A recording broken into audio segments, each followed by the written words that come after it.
నియమించడం జరిగింది. చాలా చాలా దురదృష్టం ఏంటంటే ఈ జిల్లాలో పెద్ద పెద్ద నాయకులు చెప్పుకునే నాయకులు ఎంతోమంది లోకల్లో కానీ జిల్లాలో కానీ ఎంతోమంది పేర్లు తీసుకొని ముఖ్యమంత్రి సిఫారసు చేసి మీరు మెంబర్లు అవుతుర్రు, ఓరు వైస్ చైర్మన్ అవుతుర్రు అని చెప్పి ఒక్క పేరు కూడా ఈ జిల్లా నుంచి కానీ ఈ లోకల్ నుంచి కానీ ఎక్కడి నుంచి కూడా ఒక పేరు కూడా లేకుండా చాలా దురదృష్టకరం. బోర్డు నియమించడం హర్షిస్తున్నాం మేము. ఎందుకంటే అందులో ఎవరు పెట్టిరనేది సమస్య, చైర్మన్ ఎవరు పెట్టిరో అనేది పక్కన పెడదాం, బోర్డు అయితే ఇష్యూ. కానీ మేము చెప్పేది ఏంటంటే కొన్ని సంవత్సరాల నుంచి బోర్డులో ఎప్పుడు కూడా లోకల్ వ్యక్తి 100%గా లోకల్ వ్యక్తి ఉండాలి.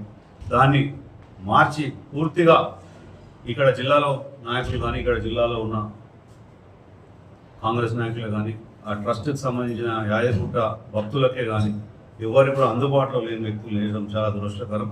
గతంలో 2007లో ఆ రోజు మొత్తం భువనగిరి డివిజన్కి ఇన్ఛార్జ్గా ఉండి నేను ఆ రోజు రాజశేఖర్ గారి దగ్గర కూర్చొని 2007 నుంచి 2009 కమిటీలో సుమారుగా 9లో 4 మందిని నా సొంత మనుషులు ఇక్కడ కార్యకర్తలు చిన్న చిన్న కార్యకర్తలు వేయించిన ఇలా కమిటీలో.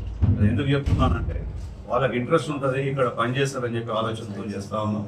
కాబట్టి ఈరోజు ఇలా ఈ జిల్లా నాయకులు దీనికి సమాధానం చెప్పాలి.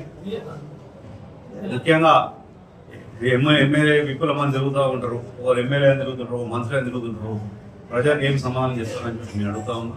ఇప్పటికైనా ఈ ప్రభుత్వంలో ముఖ్యమంత్రి కేవలం ఒంటెత్తు పోకడబోతా ఉన్నాడు. ఆయన సైకిల్ కాంగ్రెస్ని చేసిండు, దాన్ని కాంగ్రెస్ పార్టీ కదా సైకిల్ కాంగ్రెస్ అయింది. అంత ఫార్మసిస్ట్ కంపెనీలో ఉన్నోళ్ళను ఇంకా పెద్ద పెద్దోళ్ళను పెట్టుకోవడం జరిగింది. అన్ని డబ్బులు కోట్లాది రూపాయల డబ్బులు తీసుకొని కమిటీలు వేయడం జరిగింది. గత కాంగ్రెస్లో మేమున్నప్పుడు వర్కర్స్కి ఇచ్చినాం. ఇప్పుడు మేము కూడా కోరేది ఏంటంటే వర్కర్లు ఈ యొక్క ప్రాంతంలో పొద్దున్న లేసే గాయత్రి నరసింహస్వామి సేవ చేసే వాళ్ళకి కల్పించాలి. ఇప్పటికైనా పునర్నిర్మాణంలో ఇంకా ఈ లోకల్తో పాటు ఈ డివిజన్లో సుమారుగా 4 నుంచి 5 స్థానం కల్పించాలని మేము కోరుతున్నాం. లేని పక్షంలో ఇది పెద్ద ఉద్యమం జరుగుతుంది. ఎందుకంటే ఈ లక్ష్మీనరసింహస్వామి తెలంగాణలో ఇంత స్థాయికి తీసుకొచ్చి కేసీఆర్ గారి నాయకత్వంలో కోట్లాది రూపాయలతో ఇలా అంత బ్రహ్మాండంగా టెంపుల్ చేస్తే ఇలా సుమారుగా ఒక ఆదివారం నాడు 1,00,000 తక్కువ జనాలు లేకుండా వస్తున్నారు. అంటే అంత మంచి టెంపుల్ని లోకల్లో తెలంగాణ వాదులు లేకుండా ఎవరో నామమాత్రానికి ఒకరిద్దరిని పెట్టి కమిటీ వేయడం సరైనది కాదు. దీన్ని ఇమీడియట్గా రెక్టిఫై చేయాలని చెప్పి మేము కోరుతా ఉన్నాం.